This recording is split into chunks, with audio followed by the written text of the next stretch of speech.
నమస్తే, welcome to our channel.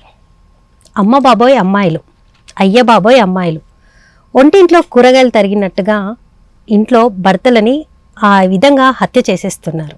So దీని మీద మన సీనియర్ జర్నలిస్ట్ హేమసుందర్ గారితో మాట్లాడే ప్రయత్నం చేద్దాం. సార్ నమస్కారం. నమస్తే అండి. సార్ మనం అసలు వీటిని ఏమనాలో కూడా నాకు తెలియట్లేదు. అక్రమ సంబంధాలు చాలా వైలెంట్గా మారిపోయాయి ఈ అక్రమ సంబంధాలు. ఎందుకంటే ఇప్పుడు ఈ మధ్యప్రదేశ్లో జరిగిన ఒక సంఘటన ఇప్పుడు సోషల్ మీడియాలో బాగా వైరల్ అవుతుంది. భర్త నల్లగా ఉన్నాడని చంపేసింది అని. హనీమూన్, మాల్స్ ఇవన్నీ అయిపోయాయి, ఇప్పుడు నల్లగా ఉన్నాడని. సో వీటి మీద మీరేమంటారు సార్? అంటే భార్య బాధితులు అని చెప్పాం కదా, బాధితుల వరకు ఏంటంటే చంపట్ల పాపం, అంతవరకు వదిలిపెట్టేస్తున్నారు.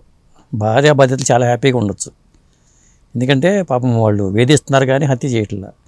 కొంతమంది ఏంటంటే హత్య దాకా వెళ్ళిపోతుంది. అది మనకు ఆ మధ్యన మన ఏరియాలో తెలంగాణలోనే వరంగల్లో అనుకుంటా భర్త ఫేస్ మీద యాసిడ్ పోసి అతను చంపేసేసి ఆ ప్రియుడిని ఎత్తుకొచ్చి ఆ ప్రియుడిని యాసిడ్ పోసిన ఫేస్తో ప్రియుడిని కూర్చోబెట్టి చేసిన అప్పుడు పెద్ద వైరల్ అయింది ఆ వార్త. ఇలాంటి కేసులు ఒకటి కాదు కదా, హనీమూన్ తీసుకెళ్ళి లేపేయటం, మాల్కి తీసుకెళ్ళి లేపేయటం. కొంతమంది నాకు తెలిసిన కేసు అయితే ఫస్ట్ నైట్ చంపేశారు. ఇష్టం లేకపోతే ఇష్టం లేదని చెప్పాలి. ఆ తర్వాత పెళ్లి చేస్తారు, తల్లిదండ్రులు వాళ్ళందరికీ పెళ్లి చేస్తారు. చేసిన తర్వాత ఆ టైం చూసుకున్నారు, అదే రోజు ఫస్ట్ నైట్ రెండో రోజు నైట్ వచ్చి ప్రియుడితో కలిపి చంపేశారు. దారుణం సార్. అసలు అమ్మాయిలు ఇంత వైలెంట్గా తయారవ్వడానికి అసలు ఈ రీజన్ ఏంటో నాకు కూడా ఇప్పటికీ అర్థం కావట్లేదు. అంటే ఒకటండి, ఇప్పుడు ఈ అమ్మాయి అందంగా ఉంటుందంట, నువ్వు నల్లగా ఉన్నావు నేను తెల్లగా ఉన్నాను, నీకు నాకు మ్యాచ్ కాదు. 6 ఏళ్ళు ఏంటంటే పెళ్ళి, నిన్న మొన్న పెళ్ళైంది కాదుగా, 6 ఏళ్ళు కాపురం చేశారు. అయితే పెద్దలు పంచాయతీ పెట్టారంట. అమ్మాయి విడాకులు అప్పటికి ఈ అమ్మాయికి ఏం చేసిందంటే అతను నల్లగా ఉన్న తీసింది, వేరే అతనితో కమలేష్ అనే అతనితో సంబంధం పెట్టుకుంది.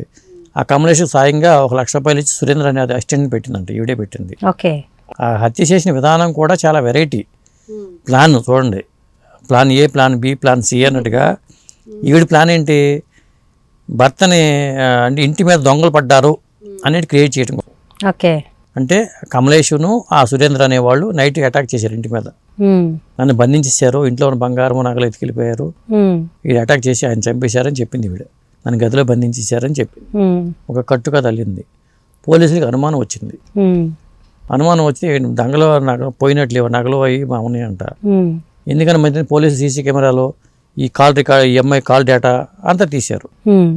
అదేనండి, నేరస్తుడు ఎప్పుడు కూడా ఒక తప్పు చేస్తాడు, ఆ తప్పుతోనే దొరికిపోతాడని చెప్తూ ఉంటారు. ఈ క్రైమ్ స్టోరీస్ మీద దర్యాప్తు చేసే పోలీసులు కానీ, మనకి అపరాధ పరిశోధన నవల్స్ వచ్చాయి గతంలో.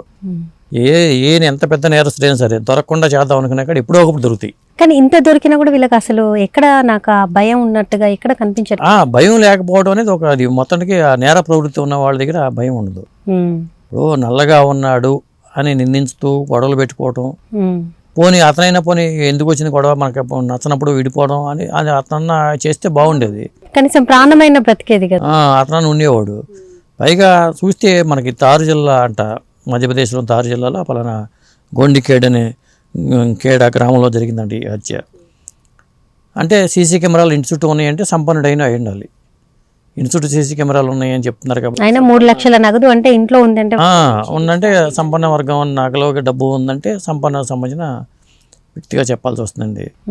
ఇది చెప్పాలంటే ఇప్పుడు ఇట్లాంటి కేసులు ఇంకా చెప్పాలంటే చాలా ఉన్నాయి. ఇప్పుడు మా సంబంధించిన ఊళ్ళోనే భార్యని చంపేసేసి అతను ఏం చేశాడు, ఆ సెప్టిక్ ట్యాంక్లో వేసేసాడు, ఇంట్లో ఉన్న ట్యాంక్లో వేసి మూత వేసేసి సిమెంట్ చేసేసాడు.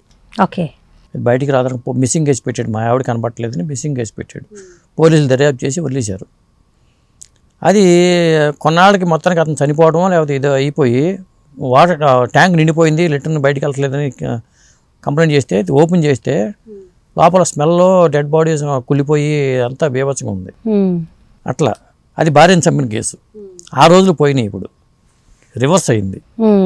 కాబట్టి భర్తలు ఏం చేయాలి, ఒంటరిగా ఎవరికి వాళ్ళు విడిపోయి ఒంటరిగా ఉంటే సేఫ్గా ఉంటారు, ప్రాణాలతో ఉంటారు.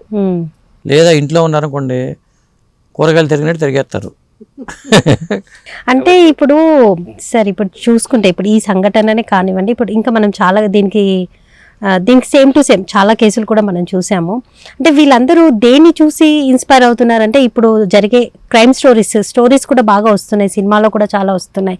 సో ఇలాంటివి చూసి మేము ఇలాంటి నేర ప్రవృత్తిని మేము చూసుకుందాం అంటే ఐడియాస్, ముఖ్యంగా చూసుకుంటే ఐడియాస్ ఇలాంటి ఐడియాస్. అంటే ఈ పని చేద్దాం అనుకున్న వాళ్ళు చాలా వర్క్ చేస్తారు ముందు. ఓకే. ఇట్లాంటివి చేద్దాం అనుకున్నప్పుడు సోషల్ మీడియాలో ఉన్న క్రైమ్ స్టోరీస్ చదువుతారు. ఇప్పుడు నేను ఒక కేసు మీకు అంతగతం కూడా ఒకసారి చెప్పినట్టు గుర్తు. విజయవాడలో ఈనాడులో రిపోర్టర్గా పనిచేసినప్పుడు విజయవాడ రైల్వే స్టేషన్కి ఒక సూట్ కేసు వచ్చింది పోలీసులకి. ఎవరిదో తెలియకపోతే దించారు అక్కడ. పోలీస్ స్టేషన్ తీసుకెళ్తే లోపల డెడ్ బాడీ ముక్కలు చేసి ఉంది, ఒక ఫాస్ట్ డెడ్ బాడీ. అయితే ఆ కేసు దర్యాప్తు చేసి రైల్వే పోలీసులు దర్యాప్తు చేసి ఆ రైల్వే పోలీసులతో కానిస్టేబుల్గా ఉన్న వ్యక్తిని ఈ ఫాస్టర్ భార్యని తీసుకొచ్చి కటకడాల్లో పెట్టారు స్టేషన్లో. ప్రశ్న పిలిచారు కదా, పిలిచినప్పుడు నేను అడిగాను ఆవిడని, ఎలా చంపారమ్మా అంటే దిండి తీసుకెళ్ళి అదిం పెట్టానండి నేను, సింపుల్గా చెప్పేసింది.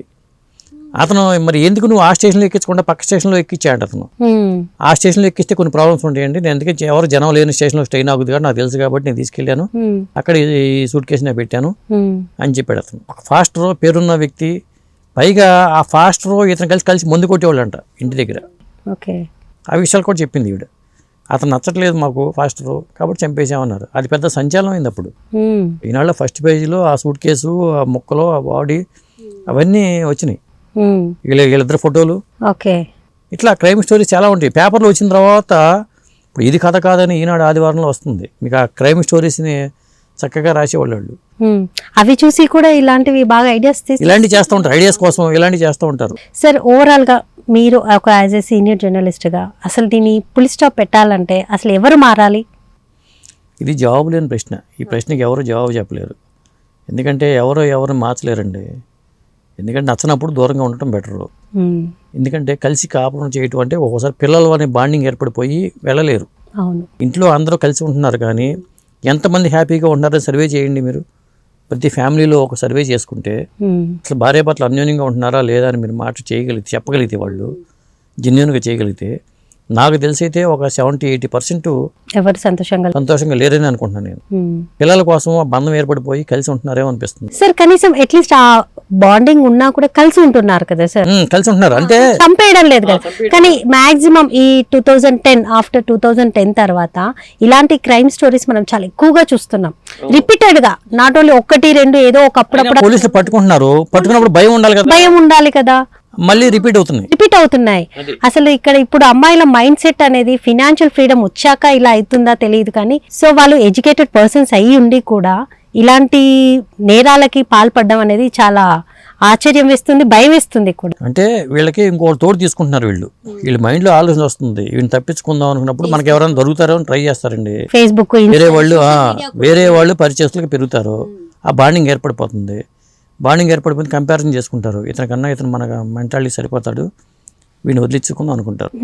అలా జరిగింది. ఇప్పుడు ఈ దేవకృష్ణ ప్రియాంకల స్టోరీ కూడా ఆ కమలేష్ అనేవాడు పరిచయం కావటం జరిగింది. సో ఇలాంటి పరిచయాలు ఎక్కడ సార్? ఎక్కువగా సోషల్ మీడియా ప్లాట్ఫామ్సే కదా, అంటే మన ఫేస్బుక్, ఇన్స్టా ఇలాంటి వాటి అంతే, వాటి వల్లే. ఇప్పుడు హైదరాబాద్ లో కూడా గుళ్ళో పూజారి, ఇంకోటి యాప్స్ కూడా చాలా కూడా జరుగుతుంది. ఇప్పుడు డేటింగ్ యాప్స్ నమ్మి వాటిలో పరిచయాలు, సోషల్ మీడియాలో పరిచయాలు, ఇన్స్టాలో పరిచయాలు. ఆ పరిచయాలు ప్రేమగా ఎలా మారుతాయి? అసలు మన ముక్కు మొహం తెలియని వ్యక్తులు దాంట్లో చూసుకునే వాళ్ళతో ఎట్ట పరిచయం అవుతారు వాళ్ళు? రీసెంట్ గా మనం ఒక వీడియో కూడా చేసాం, ఏదో యాప్ లో పరిచయం అయిపోతే అమ్మాయిని చంపేశాడు వాడు. అదే, ఇలా ఈ ఆర్థిక సంబంధాలు అనేవి చాలా వరకు దారుణంగా ఉంటున్నాయండి. నిజం చెప్పాలంటే చాలా వీటి వెనకాల ఆర్థిక సంబంధాలు కూడా ఉంటున్నాయి.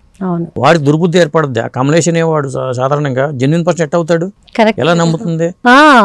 అట్లా అతను జెన్యూన్ పర్సన్ నమ్మి ఎంతకాలం ట్రావెల్ అయింది ఆవిడ అతనితో. సార్, వాళ్ళకి పిల్లలు ఎక్కడ? అది ఆ వివరాలు ఏమీ వార్తల్లో లేవు. వాళ్ళ పిల్లలు ఉన్నారా లేరా? పిల్లలు ఉంటే 6 ఏళ్ళు అయిందంటే పిల్లలు ఉండే అవకాశమే ఉంది. లేదా ఇష్టం లేదు, నల్లగా ఉన్నావు. పిల్లల్ని చంపిన తల్లులు కూడా ఉన్నారు సార్ అంటారు. కాకి ముక్కుకి దొండపండి అంటారు, సామెత ఉంది. అందుకనే ఈడు జోడు బాగున్నప్పుడే వాళ్ళు పెళ్లి చేసుకోవడం బెటరు. ఒకరికొకళ్ళు కాకి ముక్కుకి దొండపండు, నల్ల అబ్బాయి తెల్ల అమ్మాయి, లేకపోతే ఇట్లా రకరకాల గ్యాపుల వల్ల. కానీ ఏదేమైనా సార్, నచ్చినప్పుడు వాళ్ళిద్దరికి పడనప్పుడు విడిపోవడమే బెటర్. ఈ చంపుకోవడం దానికన్నా అది బెస్ట్ ఆప్షన్. విడిపోవడం వచ్చేసరికి భరణం ఇవ్వాల్సి వస్తుందని ఉద్దేశంతో విడిపోకుండా కూడా కలిసి ఉంటున్నారు. ఎందుకంటే అడ్జస్ట్ అయిపోయి కొంతమంది ఇప్పుడు భరణం డిమాండ్ చేస్తున్నారు, ఎక్కువ డబ్బులు భరణం డిమాండ్ పోతే డబ్బులు పోయినాయి సార్, ప్రాణం పోదు కదా, ప్రాణం మిగిలిపోతుంది కదా. ఇప్పుడు మరి భార్య బాధ్యతలు వాళ్ళు సపోజ్ ఉన్నారు, మరి భర్తలకు కూడా భరణం ఇవ్వాలి కదా. అవును. ఇప్పుడు భార్య వదిలి వెళ్ళిపోతా అన్నప్పుడు విడాకులు ఆవిడ కోరుకుంటున్నప్పుడు భర్తకు భరణం ఇవ్వాలిగా. కోర్టులు ఆ విషయంలో మరి ఎందుకు ఇవ్వట్లేదు? ఆ ప్రపోజల్ కూడా పెట్టాలి. అసలు చాలామంది డిమాండ్ చేయాలి. ఈ సంఘాలు ఉన్నాయి కదా, భార్యాభర్తల సంఘాలు ఇవన్నీ ఉన్నాయి కదా, భార్య విడిపోయి వెళ్ళిపోదాం అనుకున్నప్పుడు భర్తకి భరణం ఇవ్వాలి. అర్థమైంది కదా. కూడా అమ్మాయిలకే బాగా వెసులుబాటుగా చట్టాలు ఉన్నాయి. అదే అందువల్ల ఇప్పుడు అంత తేలిగ్గా లేదులేండి. ఇప్పుడు కొద్దిగా ఇవన్నీ యాక్ట్లని కొద్దిగా మారుతున్నాయి. పోలీసులు తొందరపడి అరెస్టులు చేయట్లా. ఇదివరకు ఈ చట్టాలను ఉపయోగించుకుని అరెస్టులు అవును, చాలా వరకు కూడా ఉండేది. అట్లా ఉండేది. ఇప్పుడు కాదు, లేపేయటమే. అది పరిస్థితి. ఓకే ఓకే, ఏదేమైనా సార్ ఇలాంటి స్టోరీస్ మనం వినకూడదు, చేయకూడదు అని అనుకుంటున్నాను. ఇక్కడికి పులి స్టాప్ అవుతే బాగుండు. నమస్తే సార్. నమస్తే అండి.